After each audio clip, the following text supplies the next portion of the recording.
Hello guys, we have updates on Manuel Ugarte. Manuel Ugarte have been left out of PSG squad, and that is positive for Manchester United. That is progress. Manuel Ugarte has agreed personal terms with Manchester United some few weeks ago, but the issue has to do with the price PSG is asking for the player. Manchester United has valued the player less than the amount PSG is requesting, and then they are still in talks in terms of signing this player. Manchester United is still much interested in Manuel Ugarte, and Manuel Ugarte is also still much interested in joining Manchester United. Therefore, he is pushing for his move to join Manchester United. Manuel Ugarte is not interested in joining any other club apart from Manchester United. He is keen on joining Manchester United, and he has made it clear to PSG that he does not wish to stay at PSG. He wants to move to Manchester United. Now the issue has to do with the price, which Manchester United have given them their price, but yet PSG is still trying as much as possible to be able to get the price they are requesting for the player, which Manchester United is not also willing to pay for the player. They have valued that player, the amount they have submitted to them, and then they expect PSG to accept this offer. And now he is being left out of PSG squad. That is a positive news, and I think that this deal is coming to an end. And very soon, Manuel Ugarte will join Manchester United as an official Manchester United player. We are expecting to hear "Here we go" very soon from Manchester United concerning Manuel Ugarte, and that will be a great news for Manchester United. On the other hand, today is our game against Fulham. Few hours from now, the game will start, and then I just want to list my starting 11. And then my starting 11 is Onana, Martinez, Delight, Dalot, Mazarawe, Bruno Fernandes, Casemiro, Kobe Menu, Marcus Rashford, Ahmad, and Mount. Those are my starting 11.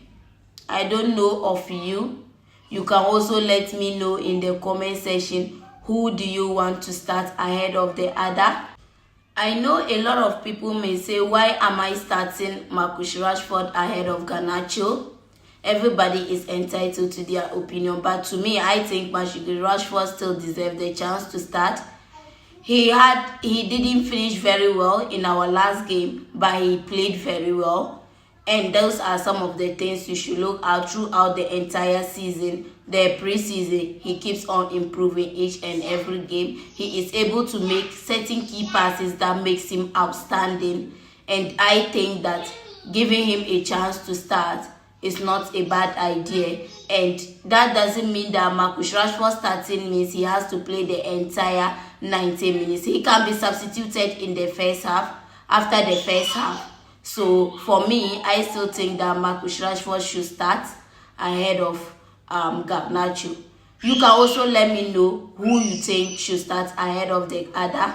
And then a lot of people will also question why I start Delight ahead of Harry Maguire. You can quite remember that Harry Maguire had some injury which they are managing, and then Delight too has partaken in Bayern preseason, and I think that Delight should start ahead of Maguire, but that doesn't mean that Delight has to play the entire 90 minutes. He can also be substituted after the first half, and Maguire can also come in. In that way, they don't put much pressure on Maguire in terms of his recovery and the rest. So those are some of my reasons I think that Maguire, Delight should start ahead of Maguire.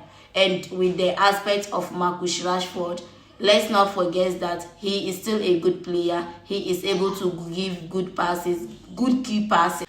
I don't know if anybody else have observed what I have observed about Garnacho. Garnacho is able to make a very great impact when he comes from the bench for Manchester United. Those players are rare to find.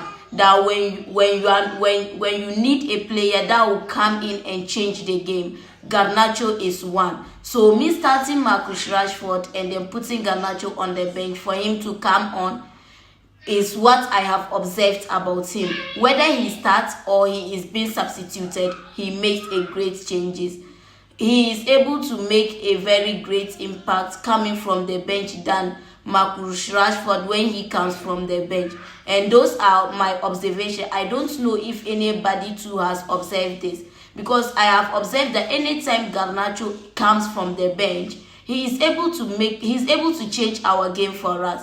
And those players are real to come back. He is unique. Whether he starts or he starts from the bench, he is able to make change.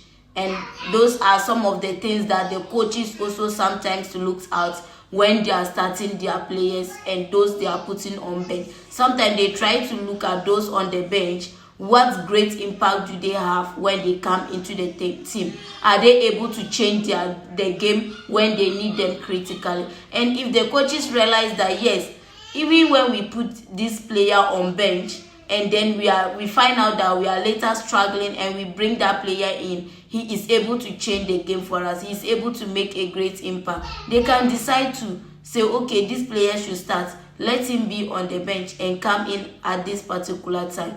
And those players too are there. It's not every player who can do that, but Garnacho is one player who can do that, whether starting or being on the bench when he comes. This page is a place where positivity is encouraged, so you can also drop your opinion.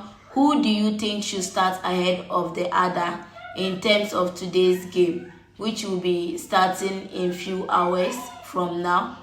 And everybody's opinion is important. And I think that as a Manchester United person, one thing we should know is that we should always be careful of most of the things we say. It do gets to this place. Sometimes we fans, our encouragement can make a player do better, and the way we also handle issues, it also gets to them because they are human.